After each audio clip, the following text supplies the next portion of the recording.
Social Security tends to be one of the very first decisions that you make that affects the entire tax picture. A kind of common misconception that I get a lot of people is that just pull as early as possible. The government really broke its promise here. So back when Social Security first started, they promised that these benefits will never be taxed. Fast forward 50 years and they start to begin taxed, and then we fast forward another 10 years and they're taxed even more. There are actually 81 different ways to claim Social Security. Most people pick one by accident, right? So when you think about it, Social Security claiming did actually used to be a little bit more complex, and there were a bunch of different options to choose.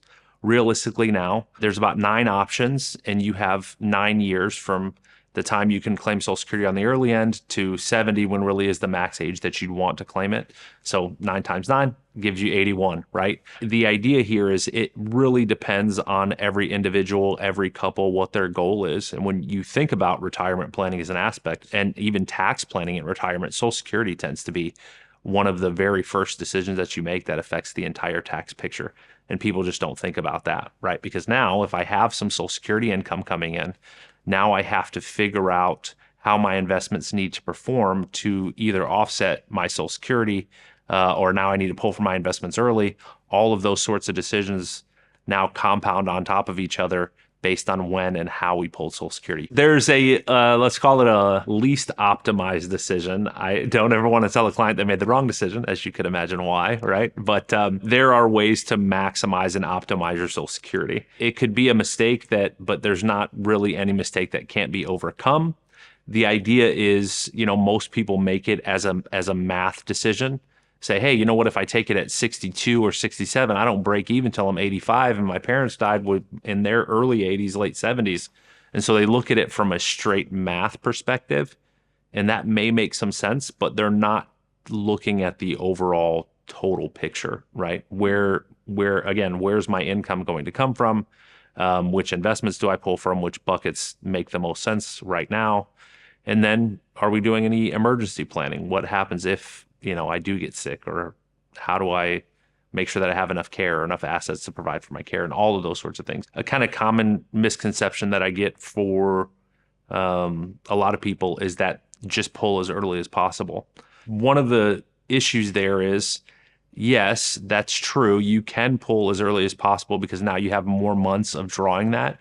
But when you think about that, Social Security gets a cost of living adjustment every single year, which is a percentage based on the dollar amount that you're already taking. Full retirement age for most people in today's world is going to be somewhere between 66 and 10 months and 67, right? If you're born after 1960 or after, it's going to be 67.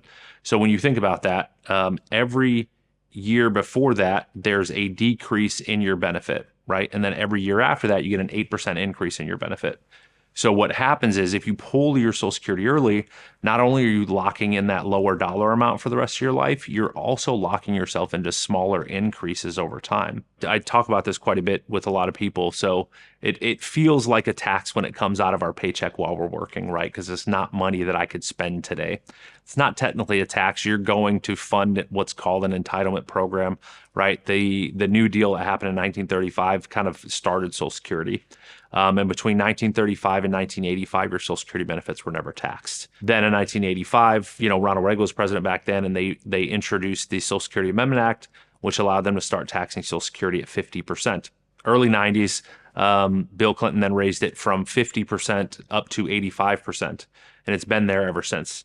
So up to 85% of your benefit, depending on where your income sources come from, how much your income is versus how much your provisional income is. All of those sorts of things plays a calculation into how your Social Security is taxed. The government really broke its promise here, right? So back when Social Security first started, they promised that these benefits will never be taxed. And then we fast forward 50 years and they start to begin taxed, and then we fast forward another 10 years and they're taxed even more. Hey, good news. You have a retirement plan already, whether you think you do or not.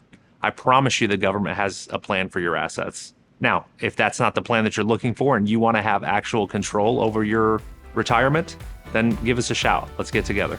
If you lived long enough to make it to this point in your life, you've had plenty of surprises. How you're going to get through retirement doesn't need to be one of them. That's why structure is the strategy.